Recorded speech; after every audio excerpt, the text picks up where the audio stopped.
Good afternoon. નમસ્કાર વિદ્યાર્થીઓ અને વાલી મિત્રો. ધોરણ 4 ગણિત. વેલકમ વિદ્યાર્થીઓ.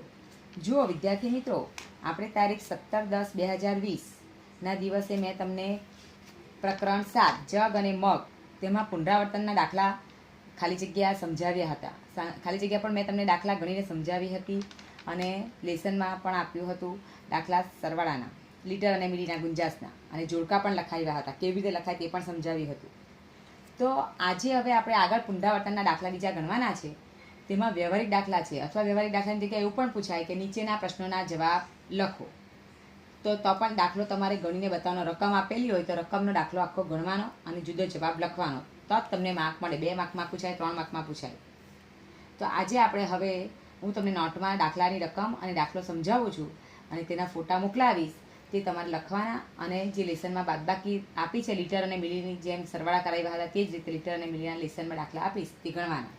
આવા દાખલા પરીક્ષામાં પૂછાય છે તે તમે ધ્યાન રાખીને સમજી લેજો અને ત્યાર પછી તમને ફોટા મોકલાવો તે રીતે તમારે દાખલા ગણવાના. પરીક્ષામાં આવા દાખલા ઘણીવાર પૂછાતા છે. તો આપણે આગળ નોટમાં જોઈએ. જુઓ વિદ્યાર્થી મિત્રો, તારીખ 21/10/2020 વેડનસડે એટલે કે બુધવાર. આજની તારીખ કઈ છે? 21 અને બુધવાર. પ્રકરણ ધોરણ 4 વિષય ગણિત, પ્રકરણ 7 જગ અને મગ. વ્યવહારિક દાખલા છે. નીચેના પ્રશ્નોના જવાબ લખો. આ રીતનું પણ પૂછાય. વ્યવહારિક દાખલા ગણો એમ પણ પૂછાય, દાખલા ગણો એટલું પણ પૂછાય, અથવા નીચેના પ્રશ્નોના જવાબ લખો એવું પણ પૂછાય. તો માંગ્યા મુજબ જવાબ આપો એવું પણ લખેલું હોય. પણ દાખલો આપણે રકમ વાંચીએ એટલે દાખલો આખો જ ગણવાનો રહેશે. જુઓ, પહેલો દાખલાની રકમ વાંચું છું. અમીષાએ 1 લીટરવાળી પાણીની બોટલમાંથી 250 મિલી પાણી પીધું અને તેના મિત્રએ 150 મિલી પાણી પીધું. તો હવે બોટલમાં કેટલું પાણી બાકી રહ્યું હશે? જુઓ, અમીષાએ પોતે પાણી કેટલું પીધું? તો 250 મિલી.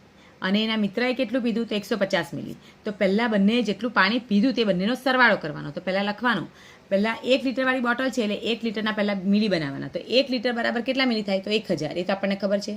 1 લીટર બરાબર 1000 મિલી એ લખી દીધું. ત્યાર પછી આપણે અમીષાએ કેટલું પાણી પીધું? તો પહેલાં લખવાનું કે 250 મિલી પાણી પીધું અમીષાએ, વત્તા 150 મિલી પાણી તેના મિત્રએ પીધું. બરાબર. હવે આ બંનેનો સરવાળો કરો. તો 0, 5 ને 5 10 નું 0, બધી 1, 2 ને 1, 3 ને 1, 4. 400 મિલી પાણી કુલ પીધું. બરાબર. આ આટલું 400 મિલી પાણી પીધું. હવે આપણી પાસે પાણી કેટલું છે? 1 લીટર એટલે 1000 મિલી. તો 1000 મિલી પાણીની બોટલમાંથી એવું લખવાનું કે 1000 મિલી પાણીની બોટલમાંથી 1 લીટર નહીં લખવાનું પણ 1000 લખવાનું. 1000 એટલે 1 લીટર જ થયું. 400 મિલી પાણી પીધું એટલે બાદબાકી કરવાની. બરાબર. 1000 મિલી પાણી હતું તેમાંથી 400 મિલી બંને થઈને પી લીધું અમીષાએ અને તેના મિત્રએ.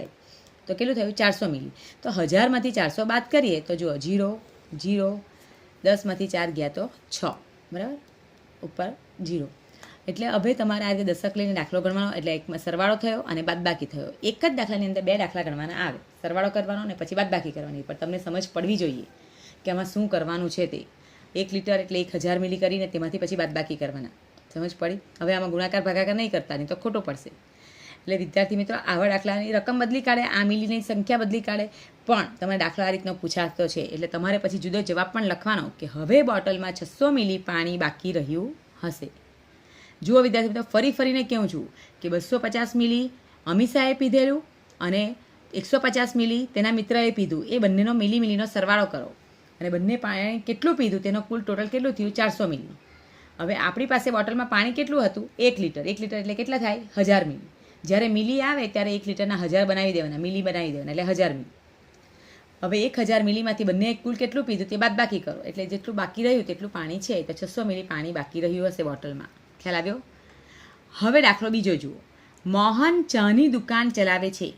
તે 1 કપ ચા બનાવવા 20 મિલી દૂધ વાપરે છે. તો તેને 100 કપ ચા બનાવવા માટે કેટલા દૂધની જરૂર પડે?